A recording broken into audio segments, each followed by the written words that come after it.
Baik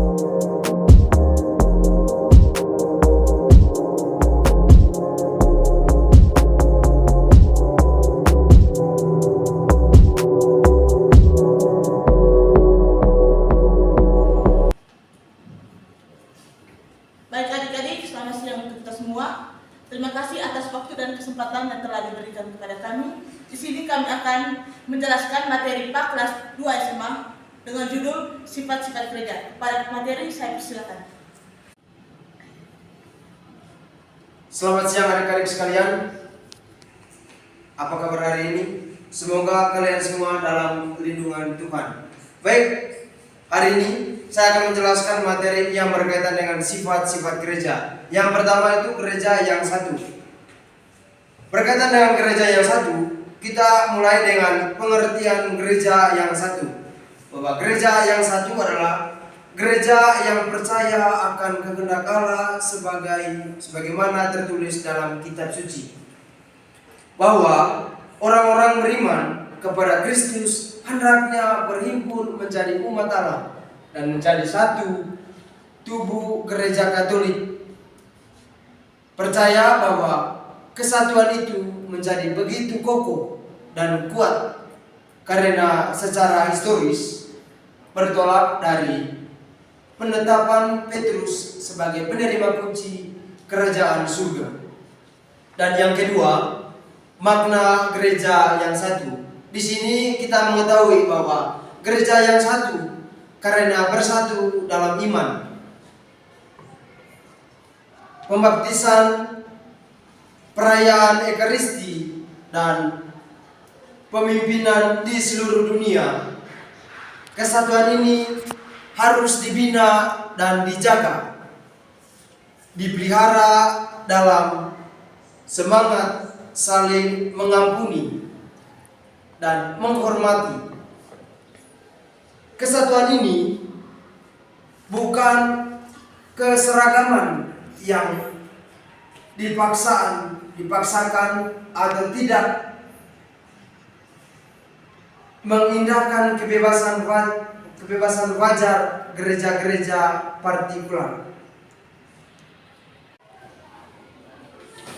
Yang kedua, gereja yang kudus. Gereja Katolik meyakinkan diri yang kudus bukan karena tiap anggotanya sudah kudus, tetapi lebih karena dipanggil kepada kekudusan oleh Tuhan.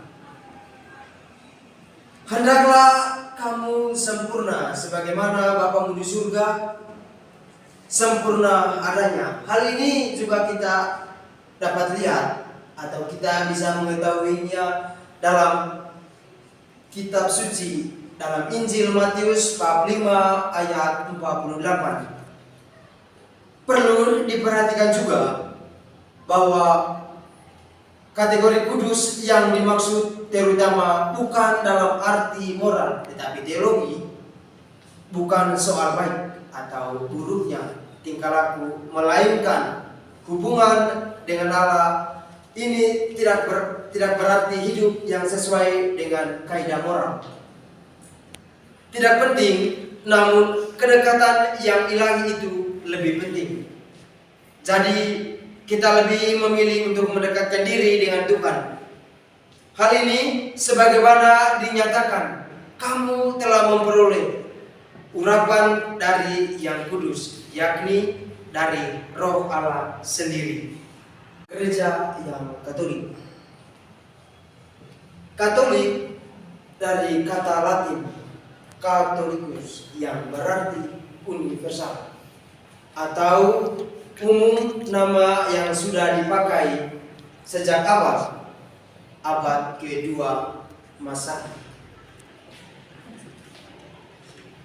Pada masa Santo Ignatius dari Antioquia menjadi seorang uskup, ciri Katolik ini mengandung arti gereja yang utuh, lengkap, tidak hanya setengah atau sebagian dalam menerapkan sistem yang berlaku dalam gereja yang bersifat universal. Artinya, Gereja Katolik itu mencakup semua orang yang telah dibaptis secara Katolik di seluruh dunia, di mana setiap orang yang sudah menerima pengajaran iman dan moral serta berbagai tata liturgi yang sama dimanapun berada. Baik, yang berikut gereja yang apostolik. Gereja yang apostolik merupakan warisan iman gereja yang ditulis dalam kitab suci dan tradisi suci. Juga dilestarikan, diajarkan, dan diwariskan oleh rasul dengan ciri apostolik. Ini juga mau ditegaskan adanya kesadaran bahwa gereja dibangun atas dasar para rasul dan para nabi dengan Kristus Yesus sebagai Sang Juru Selamat. Gereja Katolik mementingkan hubungan historis turun-temurun antara para rasul dan pengganti, yaitu para uskup. Baik adik-adik sekalian, sekian saja materi untuk hari ini. Kita sampai jumpa di lain waktu. Sekian dan terima kasih. Baik, nama lengkap saya Maria Yudianti Sartika Bubut. Di sini saya berperan sebagai narator. Baik, perkenalkan nama saya. Nama lengkap Metodus Limbo. Di sini saya berperan sebagai pemateri. Baik, di sini kami sebagai penyusun materi. Saya Jessiana Dirja. Saya Trisina Sumian. Dan saya Yasita Sanjaya. Perkenalkan, nama saya David Sustrawan. Di sini saya sebagai kameramen.